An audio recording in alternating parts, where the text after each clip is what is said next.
नमस्कार विद्यार्थियों। आज हम 9वीं कक्षा की हिंदी पुस्तक गंगा को पढ़ना शुरू करते हैं। इसमें दो भाग सम्मिलित हैं, गद्य खंड और काव्य खंड। गद्य खंड में हम कहानी, संस्मरण, यात्रा वृत्तांत आदि को शामिल करते हैं। पहले पाठ का नाम है दो बैलों की कथा। इस पाठ को पढ़ने से पहले हम इसमें निहित कुछ महत्वपूर्ण बातों को समझ लेते हैं। दो बैलों की कथा, जिसके रचयिता मुंशी प्रेमचंद हैं। दो बैलों की कथा में प्रेमचंद ने किसानों के जीवन और पशुओं के साथ उनके भावनात्मक संबंधों को मार्मिक ढंग से दिखाया है। इस कहानी में उन्होंने यह भी बताया है कि स्वतंत्रता सहज ही नहीं मिलती, उसके लिए बार बार संघर्ष करना पड़ता है। इस प्रकार परोक्ष रूप से यह कहानी स्वतंत्रता आंदोलन की भावना से जुड़ी है। प्रेमचंद ने इसमें पंचतंत्र और हितोपदेश जैसी कहानियों की परंपरा को अपनाया और आगे बढ़ाया है।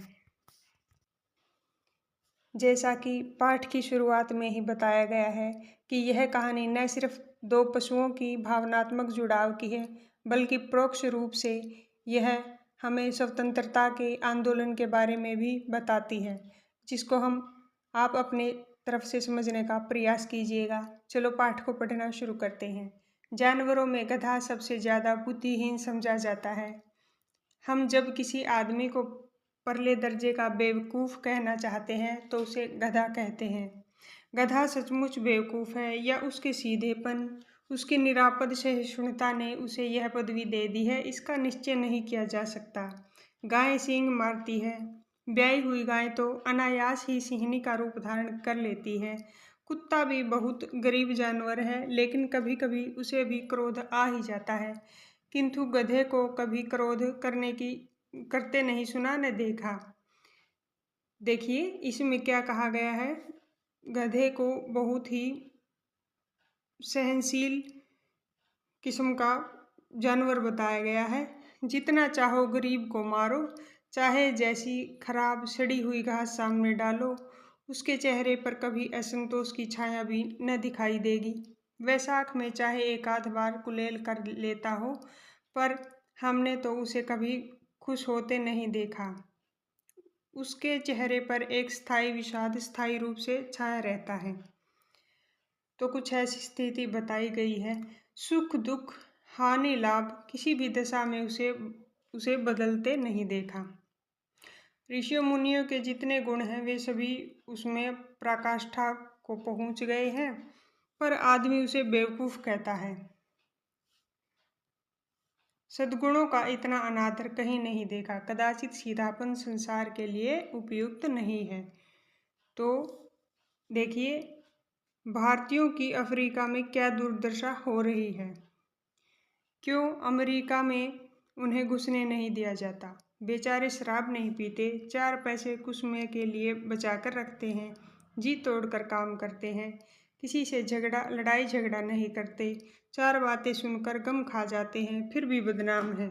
कहा जाता है कि वे जीवन के आदर्श को नीचा करते हैं। अगर वे भी ईंट का जवाब पत्थर से देना सीख जाते तो शायद सभ्य कहलाने लगते। जापान की मिसाल सामने है। यहाँ पर जानवरों के साथ साथ अफ्रीका में रहने वाले भारतीयों की दुर्दशा का भी मार्मिक वर्णन किया गया है। एक ही विजय ने उसे संसार की सभ्य जातियों में गण्य बना दिया। जापान की मिसाल उसकी विजय के कारण संसार की सभ्य जातियों में गण्य बना दिया। लेकिन गधे का एक छोटा भाई और भी है जो उससे कम ही गधा है, और वह है बैल। जिस अर्थ में हम गधा शब्द का प्रयोग करते हैं, कुछ उसी से मिलते जुलते अर्थ में बछिया के ताऊ का भी प्रयोग करते हैं। कुछ लोग बैल को शायद बेवकूफ़ों में श्रेष्ठ कहेंगे, मगर हमारा विचार ऐसा नहीं है। बैल कभी कभी मारता भी है, कभी कभी अड़ियल बैल भी देखने में आता है और भी कई रीतियों से अपना असंतोष प्रकट कर देता है। अतः उसका स्थान गधे से नीचा है। यहाँ बैल को गधे से नीचा दिखाने का मतलब कि वह विरोध करता है। जूरी के दोनों बैलों के नाम थे हीरा और मोती। कहानी के बीच में हम बैलों बैलों के बारे में आते हैं, वृत्तांत से जानेंगे इसके बारे में। दोनों पछाई जाति के थे, देखने में सुंदर, काम में चौकस, ढील में ऊंचे। बहुत दिनों साथ रहते रहते दोनों में भाईचारा हो गया था। दोनों आमने सामने या आसपास बैठे हुए एक दूसरे से मूक भाषा में विचार विनिमय करते थे। एक दूसरे के मन की बात कैसे समझ जाता था हम नहीं कह सकते। अवश्य ही उनमें कोई ऐसी गुप्त शक्ति थी जिससे जीवों में श्रेष्ठता का दावा करने वाला मनुष्य वंचित है। दोनों एक दूसरे को चाटकर और सूंघकर अपना प्रेम प्रकट करते। कभी कभी दोनों सींग भी मिला लिया करते थे, विग्रह के नाते नहीं, केवल विनोद के भाव से, आत्मीयता के भाव से, जैसे दोस्तों में घनिष्ठता होते ही धोल धप्पा होने लगता है। इसके बिना दोस्ती कुछ फुसफुसी, कुछ हल्की सी रहती है, जिस पर ज्यादा विश्वास नहीं किया जा सकता। जिस वक्त ये दोनों बैल हल या गाड़ी में जोत दिए जाते और गर्दन हिला हिला कर चलते, उस वक्त हर एक की यही चेष्टा होती थी कि ज्यादा से ज्यादा बोझ मेरी गर्दन पर रहे। दिन भर के बाद दोपहर या संध्या को दोनों खुलते तो एक दूसरे को चाट चूट कर अपनी थकान मिटा लिया करते। नांद में खली भूसा पड़ जाने के बाद दोनों साथ उठते, साथ नांद में मुंह डालते और साथ ही बैठते थे। एक मुंह हटा लेता तो दूसरा भी हटा लेता था। संयोग की बात है, झूरी ने एक बार गोई को ससुराल भेज दिया। बैलों को क्या मालूम वे क्यों भेजे जा रहे हैं। समझे मालिक ने हमें बेच दिया। अपना यूं बेचा जाना उन्हें अच्छा न लगा। अच्छा लगा या बुरा कौन जाने, पर झूरी के साले गया को घर तक गोई ले जाने में दांतों पसीना आ गया। पीछे से हाँकता तो दोनों दाएं बाएं भागते, पगहिया पकड़कर आगे से खींचता तो दोनों पीछे को जोर लगाते। कहने का भाव, दोनों बैलों की आत्मीयता दोनों बैलों की झूरी में आत्मीयता होने के कारण वे झूरी के वियोग का विरोध कर रहे थे। अगर ईश्वर ने उन्हें वाणी दी होती तो झूरी से पूछते, तुम हम गरीबों को क्यों निकाल रहे हो? हमने तो तुम्हारी सेवा करने में कोई कसर नहीं उठा रखी। अगर इतनी मेहनत से काम न चलता था तो और काम ले लेते। हमें तो तुम्हारी चाकरी में मर जाना कबूल था। हमने कभी दाने चारे की शिकायत नहीं की। तुमने जो कुछ खिलाया वह सिर झुकाकर खा लिया, फिर तुमने हमें इस जालिम के हाथ क्यों बेच दिया? संध्या समय दोनों बैल अपने नए स्थान पर पहुंचे। दिन भर के भूखे थे, लेकिन जब नांद में लगाए गए तो एक ने भी उसमें मुंह न डाला। दिल भारी हो रहा था। जिसे उन्होंने अपना घर समझ रखा था वह आज उनसे छूट गया था। यह नया घर, नया गांव, नए आदमी, सब उन्हें बेगाने से लगते थे। दोनों ने अपनी मूक भाषा में सलाह दी, एक दूसरे को कनखैयों में से देखा और लेट गए। जब गांव में सोता पड़ गया तो दोनों ने जोर मारकर पगहे तुड़ा डाले और घर की तरफ चले। पगहे बहुत मजबूत थे, अनुमान न हो सकता था कि कोई बैल अपने उन्हें तुड़ा सकेगा, पर इन दोनों में उस समय दूनी शक्ति आ गई थी। एक एक झटके में रस्सियां टूट गई। झूरी प्रातःकाल सोकर उठा तो देखा कि दोनों बैल चरनी पर खड़े हैं। दोनों की गर्दनों में आधा आधा गराव लटक रहा है। घुटने पर पांव कीचड़ से भरे हैं, घुटने तक पांव कीचड़ से भरे हैं और दोनों की आंखों में विद्रोह में स्नेह झलक रहा है। झूरी बैलों को देखकर स्नेह से गदगद हो गया। दौड़कर उन्हें गले लगा लिया। प्रेमालिंगन और चुंबन का वह दृश्य बड़ा ही मनोहर था। घर और गांव के लड़के जमा हो गए और तालियां बजा बजाकर उनका स्वागत करने लगे। गांव के इतिहास में यह घटना अपूर्वभूत न होने पर भी महत्वपूर्ण थी। अभूतपूर्व न होने पर भी महत्वपूर्ण थी। अच्छा, बाल सभा ने निश्चय किया, दोनों पशुवीरों को अभिनंदन पत्र देना चाहिए। कोई अपने घर से रोटियां लाया, कोई गुड़, कोई चोकर, कोई भूसी। एक बालक ने कहा, ऐसे बैल किसी के पास न होंगे। दूसरे ने समर्थन किया, इतनी दूर से दोनों अकेले चले आए। तीसरा बोला, बैल नहीं वे उस जन्म के आदमी हैं। इसका प्रतिवाद करने का किसी को साहस न हुआ। झूरी की स्त्री ने बैलों को द्वार पर देखा तो जल उठी, बोली, कैसे नमक हराम बैल हैं कि एक दिन वहां काम न किया, भाग खड़े हुए। झूरी अपने बैलों पर यह आक्षेप न सुन सका। नमक हराम क्यों है? चारा दाना कुछ न दिया होगा तो क्या कर दे? स्त्री ने रोब के साथ कहा, बस तुम ही तो बैलों को खिलाना जानते हो, और तो सभी पानी पिला पिला कर रखते हैं। झूरी ने चिढ़ाया, चारा मिलता तो क्यों भागते?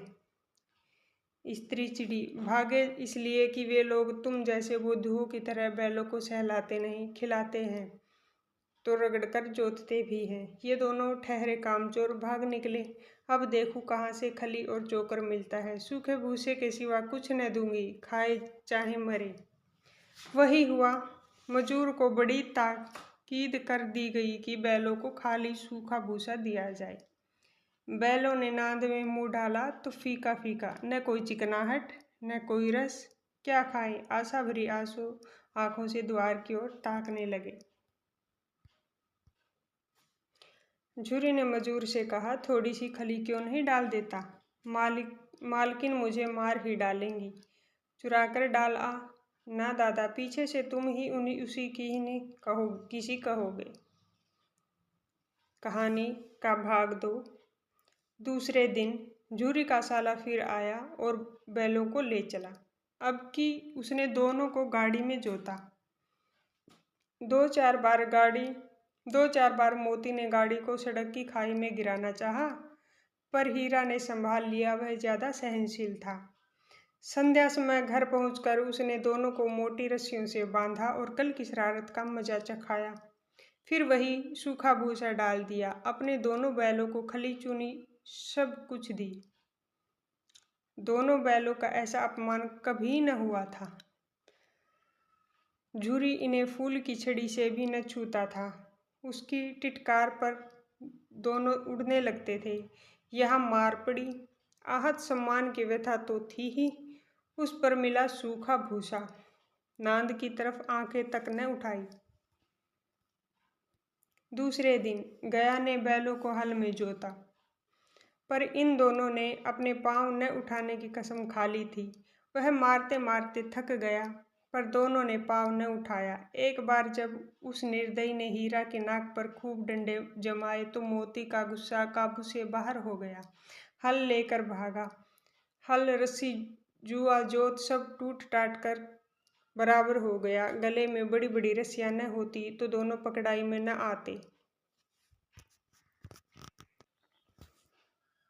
अब पढ़ेंगे आगे की कहानी और देखेंगे कि किस तरह लेखक ने जानवरों की मुख भाषा को सुंदर शब्दों में पिरोया है। हीरा ने मुख भाषा में कहा, भागना व्यर्थ है। मोती ने उत्तर दिया, तुम्हारी तो इसने जान ही ले ली थी, अब की बड़ी मार पड़ेगी। पढ़ने दो, बैल का जन्म लिया है तो मार से कहाँ तक बचेंगे। गया दो आदमियों के साथ दौड़ा आ रहा है। दोनों के हाथों में लाठियां हैं। मोती बोला, कहो तो दिखा दूं कुछ मजा, मैं भी लाठी लेकर आ रहा है। हीरा ने समझाया, नहीं भाई, खड़े हो जाओ, मुझे मारेगा तो मैं भी एक दो तो गिरा दूंगा। नहीं, हमारी जाति का यह धर्म नहीं है। मोती दिल में ऐंठ कर रह गया। गया आ पहुंचा और दोनों को पकड़कर ले चला। कुशल हुई कि उसने इस वक्त मारपीट न की, नहीं तो मोती भी पलट पड़ता। उसके तेवर देखकर गया और उसके सहायक समझ गए कि इस वक्त टाल जाना ही मसलहत है। आज दोनों के सामने फिर वही सूखा भूसा लाया गया। दोनों चुपचाप खड़े रहे। घर के लोग भोजन करने लगे। उस वक्त एक छोटी सी लड़की 2 रोटियां लिए निकली और दोनों के मुंह में देकर चली गई। उस एक रोटी से इनकी भूख तो क्या शांत होती, पर दोनों के हृदय को मानो भोजन मिल गया। यहाँ भी किसी सज्जन का वास है। लड़की भैरों की थी। उसकी माँ मर चुकी थी। सौतेली माँ उसे मारती रहती थी, इसलिए इन बैलों से उसे एक प्रकार की आत्मीयता हो गई थी। दोनों दिन भर जोते जोते डंडे खाते अड़ते, शाम को थान पर बांध दिए जाते और रात को वही बालिका उन्हें 2 रोटियां खिला जाती। प्रेम के इस प्रसाद की यह बरकत थी कि दो दो गाल सूखा भूसा खाकर भी दोनों दुर्बल न होते थे, मगर दोनों की आंखों में रोम रोम में विद्रोह भरा हुआ था। एक दिन मोती ने मूक भाषा में कहा, अब तो नहीं सहा जाता हीरा, क्या करना चाहते हो? एक आध को सींगों पर उठाकर फेंक दूंगा। लेकिन जानते हो, वह प्यारी लड़की जो हमें रोटियां खिलाती है उसी की लड़की है, जो इस घर का मालिक है। यह बेचारी अनाथ न हो जाएगी? तो मालकिन को न फेंक दूं, वही तो उस लड़की को मारती है। लेकिन औरत जात पर सींग मारना मना है, यह भूले जाते हो। तुम तो किसी तरह से निकलने ही नहीं देते। बताओ, तुड़ाकर भाग चलें? हाँ, यह मैं स्वीकार करता, लेकिन इतनी मोटी रस्सी टूटेगी कैसे? इसका एक उपाय है। पहले रस्सी को थोड़ा सा चबा लो, फिर एक झटके में टूट जाती है। रात को जब बालिका रोटियां खिलाकर चली गई तो दोनों रस्सियां चबाने लगे, पर मोटी रस्सी मुंह में न आती थी। बेचारे बार बार जोर लगाकर रह जाते थे। सहसा घर का द्वार खुला और वही लड़की निकली। दोनों सिर झुकाकर उसका हाथ चाटने लगे। दोनों की पूंछें खड़ी हो गई। उसने उनके माथे सहलाए और बोली, खोल देती हूँ, चुपके से भाग जाओ, नहीं तो यहाँ लोग तुम्हें मार डालेंगे। आज घर में सलाह हो रही है कि इनकी नाकों में नाथ डाल दी जाए। उसने गराव खोल दिया, पर दोनों चुपचाप खड़े रहे। मोती ने अपनी मूक भाषा में पूछा, अब चलते क्यों नहीं? हीरा ने कहा, चले तो, लेकिन कल इस अनाथ पर आफत आएगी, सब इसी पर संदेह करेंगे। सहसा बालिका चिल्लाई, दोनों फाव वाले बैल भागे जा रहे हैं। ओ दादा, दोनों बैल भागे जा रहे हैं, जल्दी दौड़ो। गया हड़बड़ाकर भीतर से निकला और बैलों को पकड़ने चला। वे दोनों भागे। गया ने पीछा किया। वह और भी तेज हुए। गया ने शोर मचाया, फिर गांव के कुछ आदमियों को भी साथ लेने के लिए लौटा। दोनों मित्रों को भागने का मौका मिल गया। सीधे दौड़ते चले गए, यहाँ तक कि मार्ग का ज्ञान न रहा। जिस परिचय मार्ग से आए थे उसका यहाँ पता न था। नए नए गांव मिलने लगे। तब दोनों एक खेत के किनारे खड़े होकर सोचने लगे, अब क्या करना चाहिए। हीरा ने कहा, मालूम होता है राह भूल गए। तुम भी बेतहाशा भागे, वहीं उसे मार गिराना था। उसे मार गिराते तो दुनिया क्या कहती? वह अपना धर्म छोड़ दे, लेकिन हम अपना धर्म क्यों छोड़े? दोनों भूख से व्याकुल हो रहे थे। खेत में मटर खड़ी थी, चरने लगे। रह रह कर आहट ले लेते थे, कोई आता तो नहीं, पर पेट भर गया और दोनों ने आज़ादी का अनुभव किया तो मस्त होकर उछलने कूदने लगे। पहले दोनों ने डकार ली, फिर सींग मिलाए और एक दूसरे को ठेलने लगे। मोती ने हीरा को कई कदम पीछे हटा दिया, यहाँ तक कि वह एक खाई में गिर गया। तब उसे भी क्रोध आया, संभल कर उठा और फिर मोती से भिड़ गया। मोती ने देखा खेल में झगड़ा हुआ चाहता है तो किनारे हट गया। इस पाठ का भाग 3। अरे यह क्या? कोई सांड ढोंकता चला आ रहा है। हाँ, सांड ही है। वह सामने आ पहुंचा। दोनों मित्र बगले झांक रहे हैं। सांड पूरा हाथी है, उससे भिड़ जाने से हाथ धोना है। भिड़ना जान से हाथ धोना है, लेकिन न भिड़ने पर भी तो जान बचती नहीं नजर आती। इन्हीं की तरफ आ रही है। कितनी भयंकर सूरत है। मोती ने मूक भाषा में कहा, बुरे फंसे, जान बचेगी? कोई उपाय सोचो। हीरा ने चिंतित स्वर में कहा, अपने घमंड में भूला हुआ है, आरजू विनती न सुनेगा। भाग क्यों न चले? भागना कायरता है तो फिर यहीं मरो। बंदा तो 9 2 11 होता है, और जो दौड़ाए तो फिर कोई उपाय सोचो जल्द। उपाय यही है कि उस पर दोनों जने एक साथ चोट करें। मैं आगे से रगेदता हूँ, तुम पीछे से रगेदो। दोहरी मार पड़ेगी तो भाग खड़ा होगा। मेरी ओर झपटे, तुम बगल से उसके पेट में सींग घुसेड़ देना। जान जोखिम है, पर दूसरा उपाय नहीं है। दोनों मित्र जान हथेलियों पर लेकर लपके। सांड को भी संगठित शत्रुओं से लड़ने का तजुर्बा न था। दोनों मित्र जान हथेलियों पर लेकर लपके। सांड को भी संगठित शत्रुओं से लड़ने का तजुर्बा न था।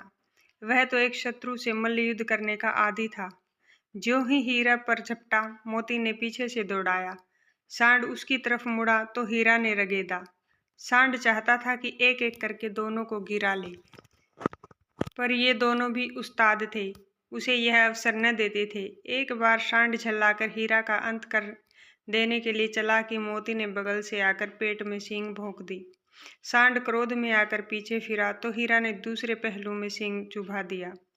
आखिर बेचारा जख्मी होकर भागा और दोनों मित्रों ने दूर तक उसका पीछा किया, यहाँ तक कि सांड बेदम होकर गिर पड़ा। तब दोनों ने उसे छोड़ दिया। दोनों मित्र विजय के नशे में झूमते चले जाते थे। मोती ने अपनी सांकेतिक भाषा में कहा, मेरी जी तो चाहता था कि बचा तो मार ही डालूं। हीरा ने तिरस्कार किया, गिरे हुए वैरी पर सींग न चलाना चाहिए। यह सब ढोंग है। वैरी को ऐसा मारना चाहिए कि फिर न उठे। अब घर कैसे पहुंचेंगे वह सोचो, पहले कुछ खा ले तो सोचे। सामने मटर का खेत था। मोती उसमें घुस गया। हीरा मना कर रहा पर उसने एक न सुनी। अभी 2 ही 4 ग्रास खाए थे कि 2 आदमी लाठियां लिए दौड़ पड़े और दोनों मित्रों को घेर लिया। हीरा तो मेड़ पर था, निकल गया। मोती सींचे हुए खेत में था। उसके खुर कीचड़ में धंसने लगे, न भाग सका, पकड़ लिया गया। हीरा ने देखा संगी संकट में है तो लौट पड़ा, फंसेंगे तो दोनों फंसेंगे। रखवालों ने उसे भी पकड़ लिया। प्रातःकाल दोनों मित्र कांजी होश में बंद कर दिए गए। 2 बैलों की कथा भाग 4 में कहानी के अगले भाग को पढ़ते हैं। दोनों मित्रों को जीवन में ही पहली बार ऐसा साबिका पड़ा कि सारा दिन बीत गया और खाने को एक तिनका भी न मिला। समझ में न आता था यह कैसा स्वामी है। इससे तो गया फिर भी अच्छा था। यहाँ कई भैंसें थी, कई बकरियां, कई घोड़े, कई गधे, पर किसी के सामने चारा न था। सब जमीन पर मुर्दों की तरह पड़े थे। कई तो इतने कमजोर हो गए थे कि खड़े भी न हो सकते थे। सारा दिन दोनों मित्र फाटक की ओर टकटकी लगाए ताकते रहे, पर कोई चारा लेकर आता न दिखाई दिया। तब दोनों ने दीवार की नमकीन मिट्टी चाटनी शुरू की, पर इससे क्या तृप्ति होती।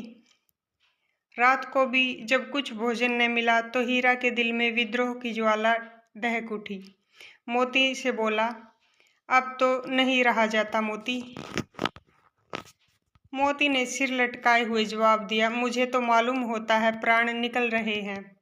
इतनी जल्द हिम्मत न हारो भाई, यहाँ से भागने का कोई उपाय निकालना चाहिए। आओ दीवार तोड़ डालें। मुझ में तो अब कुछ नहीं होगा, मुझसे तो अब कुछ नहीं होगा। बस इसी बूते पर अकड़ते थे। सारी अकड़ निकल गई। बाड़े की दीवार कच्ची थी। हीरा मजबूत तो था ही। अपने नुकीले सींग दीवार में गड़ा दिए और जोर मारा तो मिट्टी का एक चिप्पल निकल गया। फिर तो उसका साहस बढ़ा। उसने दौड़ दौड़ कर दीवार पर चोटें दी और हर चोट में थोड़ी थोड़ी मिट्टी गिराने लगा।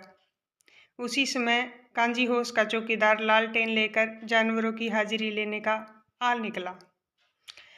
हीरा का यह उज्जटपन देखकर उसने उसे कई डंडे रसीद किए और मोटी सी रस्सी से बांध दिया। मोती ने पड़े पड़े कहा, आखिर मार खाई क्या मिला। अपने बूते भर जोर तो मार दिया। ऐसा जोर मारना किस काम का कि और बंधन में पड़ गए। जोर तो मारता ही जाऊंगा, चाहे कितने ही बंधन पड़ते जाएं। जान से हाथ धोना पड़ेगा। कुछ परवाह नहीं, यो भी तो मरना ही है। सोचो दीवार खुद जाती तो कितनी जानें बच जाती। इतने भाई यहाँ बंद हैं, किसी की देह में जान नहीं है। 2-4 दिन और यही हाल रहा तो सब मर जाएंगे। हाँ यह बात तो है। अच्छा लो तो ला, फिर भी जोर लगाता हूँ। अच्छा तो ला, फिर मैं भी जोर लगाता हूँ। मोती ने भी दीवार में उसी जगह सींग मारा। थोड़ी सी मिट्टी गिरी और फिर हिम्मत बढ़ी। फिर तो वह दीवार में सींग लगाकर इस तरह जोर करने लगा मानो किसी प्रतिद्वंदी से लड़ रहा है। आखिर कोई 2 घंटे की जोर आजमाई के बाद दीवार ऊपर से लगभग 1 हाथ गिर गई। उसने दूनी शक्ति से दूसरा धक्का मारा तो आधी दीवार गिर पड़ी। दीवार का गिरना था कि अधमरे से पड़े हुए सभी जानवर चेत उठे। तीनों घोड़ियां सरपट भाग निकली, फिर बकरियां निकली, उसके बाद भैंसें भी खिसक गई, पर गधे अभी तक ज्यों के त्यों खड़े थे। हीरा ने पूछा, तुम दोनों क्यों नहीं भाग जाते? एक गधे ने कहा, जो कहीं फिर पकड़ लिए जाएं तो क्या हर्ज है, अभी तो भागने का अवसर है। हमें तो डर लगता है, हम यहीं पड़े रहेंगे। आधी रात से ऊपर जा चुकी थी। दोनों गधे अभी तक खड़े सोच रहे थे कि भागे या न भागे, और मोती अपने मित्र की रस्सी तोड़ने में लगा हुआ था।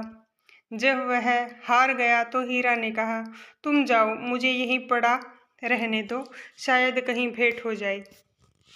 मोती ने आंखों में आंसू लाकर कहा, तुम मुझे इतना स्वार्थी समझते हो हीरा?